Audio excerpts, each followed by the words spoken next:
This is Colin McGuigan for Conlan Boxing, proudly sponsored by that prize guy. Delighted to be joined by Tyrone McKenna today. Tyrone, What I has think I'm the happened? only interviewer that says your name right. I know everyone else says Tyrone. I've noticed. I clock us. I clock it all. It's Tyrone Tell people. me, tell me about that story about the guy and your name in Philadelphia. You've told me it before. It's an absolute cracker. Right. So obviously Tyrone, it's mainly a black guy's name rather than a white guy's name over in America. So always when I'm telling people my name, they don't believe it's my name. They always say, are you saying Tyrell? Are you saying Terrence? Are you saying whatever? But they never think it's Tyrone. And I'm getting my medicals done. And this big black guy comes out, and I'm in the waiting area, and he's got his wee folder, and he says, "Right, Tyrone McKenna." And I said, "What?" And he said, "Tyrone McKenna." And I said, "Right." I got up, started walking them. He said, "No, I said Tyrone." I said, "I know you said Tyrone." He said, "Tyrone McKenna." And he started getting angry. I was like, "What the fuck do you want me to do? My name's Tyrone." He said, "Your name's Tyrone?" I said, "Yeah." And he just burst out laughing. He goes, "Fuck, I didn't think a white guy been walking towards me called Tyrone."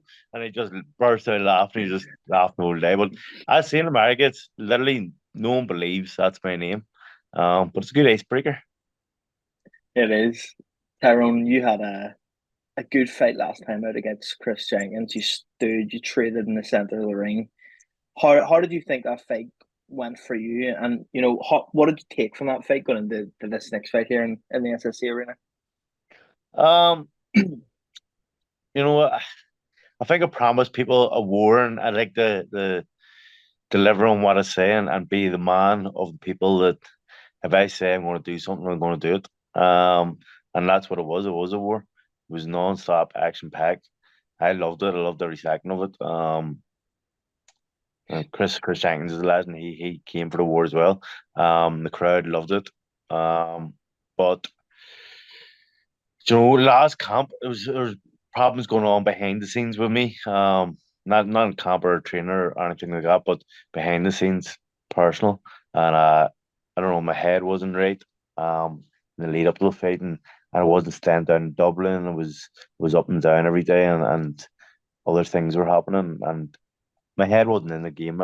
Basically, my last fight during camp. Obviously, on the night, it was a great fight and an enjoyable fight. But I think this camp's been a lot better. I've been staying down in Dublin again. I'm training hard.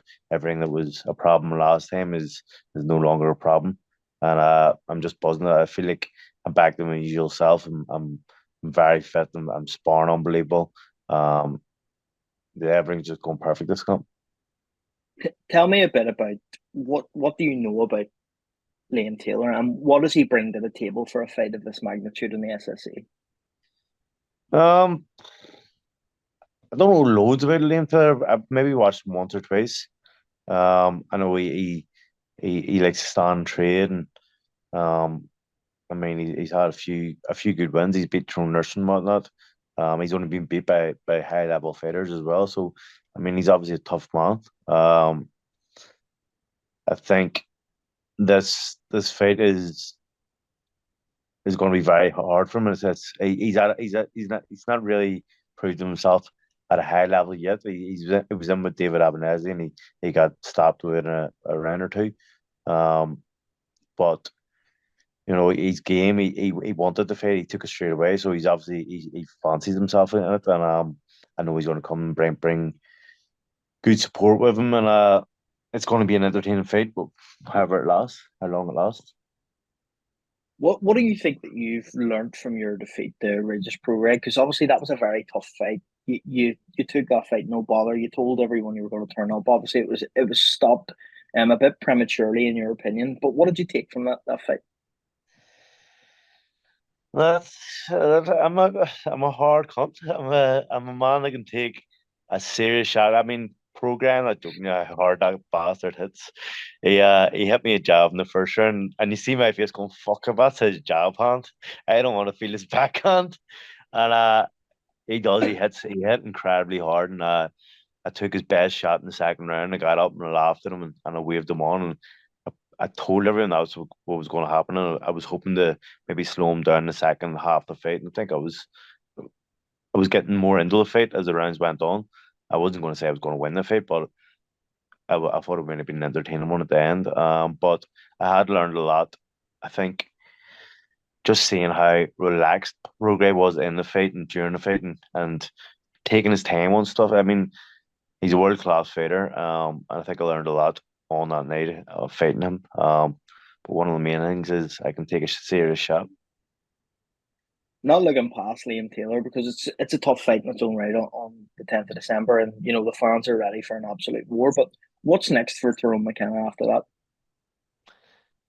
This cements me in the weight division really.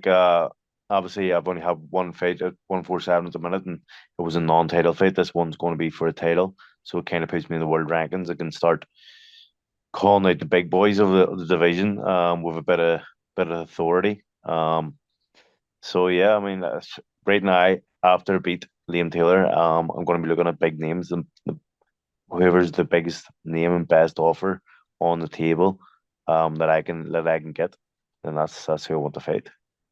Give us one or two of those big names. Who do you want? Anyone that's in the top 10 really. I mean, even if there aren't top 10 really, UK ways or Irish Ireland ways, I mean, Florian Marku, I'd love to fight. Um, but then obviously all the big names that I'd love to fight are out in the States. I mean, there's there's a long list, a list as long as my arm over there that I'd love to fight. So anyone really. Would love to see that Florian Marku fight. Finally, Tyrone, what do you make of the potential of a Katie Taylor fight at Croke Park? I mean, I think everyone and their ma is coming out of retirement to fucking try and get on that bill. Never mind current boxers, but it's a fight that I think Katie deserves. The Croke Park being 80,000 fans and a homecoming because she hasn't fought in Ireland yet as a pro, and the Irish people absolutely love her. I think she sells out pretty easily, to be honest.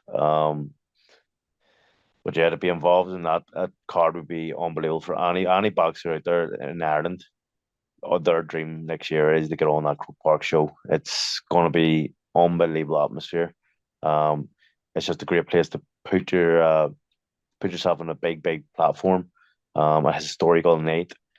Any Katie Taylor fight is more or less a historical night, but this one's just Croke Park, 80,000 people. No one's ever done that.